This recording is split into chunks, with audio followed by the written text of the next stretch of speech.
بسم اللہ الرحمن الرحیم۔ السلام علیکم ویورز۔ کسی ملک میں ایک رحم دل بادشاہ حکومت کرتا تھا۔ اس کی ایک ہی بیٹی تھی، شہزادی میمونہ۔ ایک بار وہ بیمار ہو گئی، کوئی علاج کر نہ سکا۔ بادشاہ نے سارے ملک میں پیغام پہنچا دیا، جو میری بیٹی کا علاج کرے گا، بادشاہ اس کے ساتھ اپنی بیٹی کی شادی کرے گا اور جائیداد میں سے آدھا حصہ بھی دے گا۔ اس گاؤں میں ایک لکڑہارا رہتا تھا۔ وہ قسمت آزمانے محل گیا۔ اس لکڑہارے کو کچھ جڑی بوٹیوں کا علم تھا۔ اس نے بادشاہ سے کہا کہ وہ شہزادی کا علاج کرے گا، مگر اس کے بدلے اسے بادشاہ کی جائیداد نہیں چاہیے۔ وہ صرف شہزادی سے شادی کرنا چاہتا ہے اور شہزادی کو اپنے ساتھ اپنی جھونپڑی میں ہی رکھے گا۔ بادشاہ مجبور تھا، اس نے شرط مان لی۔ چنانچہ 2 دن کے علاج کے بعد ہی شہزادی صحتیاب ہو گئی۔ لکڑہارے نے بادشاہ کو اپنا وعدہ یاد دلایا۔ بادشاہ بہت پریشان ہوا۔ اس نے سوچا کہ اپنی بیٹی کی شادی لکڑہارے سے کیسے کر دوں۔ بادشاہ نے سوچا اس لکڑہارے کو کسی ایسی جگہ پہنچا دوں جہاں سے یہ کبھی واپس نہ آ سکے۔ وہ روز لکڑہارے کو کسی بہانے دور دراز بھیجتا، لیکن لکڑہارا اتنا پھرتیلا تھا کہ شام تک واپس لوٹ آتا۔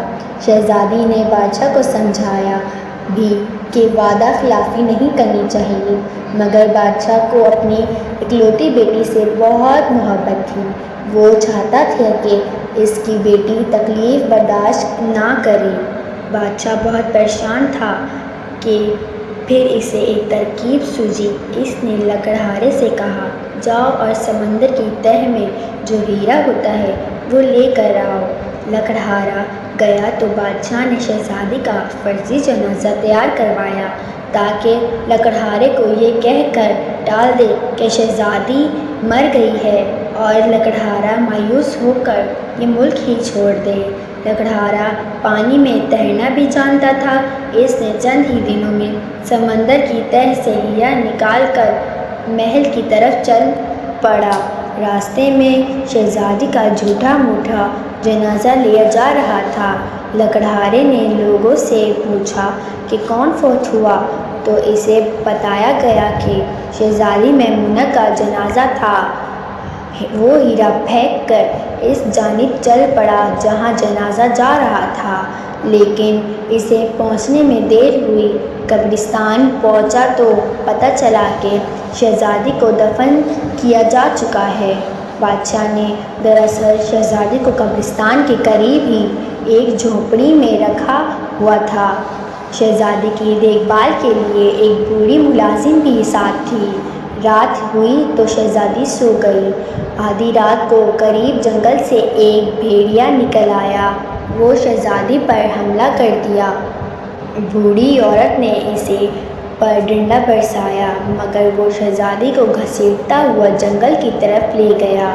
صبح بادشاہ کو خبر ملی تو اس کے حکم پر سپاہیوں نے سارا جنگل چھان مارا، مگر شہزادی نہ ملی۔ بس کہیں کہیں بھیڑیے کے پیروں کے نشان ملے۔ سب نے یہی کہا کہ جنگلی جانور شہزادی کو کھا چکا ہے۔ بادشاہ بہت پریشان ہوا کہ اس نے اپنی بیٹی کو غربت کی زندگی سے بچانے کی کوشش میں موت کے منہ میں ڈال دیا۔ دراصل شہزادی مری نہیں تھی۔ جب بھیڑیا اسے گھسیٹتا ہوا لے کر جا رہا تھا، راستے میں لکڑہارے نے دیکھ لیا۔ اس نے شہزادی کو بھیڑیے سے بچایا۔ بھیڑیا جنگل کی طرف بھاگ گیا۔ پہلے تو لکڑہارا سمجھا کہ یہ شہزادی کی لاش ہے، لیکن جب اس نے پاس آ کر دیکھا تو احساس ہوا کہ شہزادی تو زندہ ہے۔ وہ شہزادی کو اپنی جھونپڑی میں لے آیا، اس کا علاج کیا۔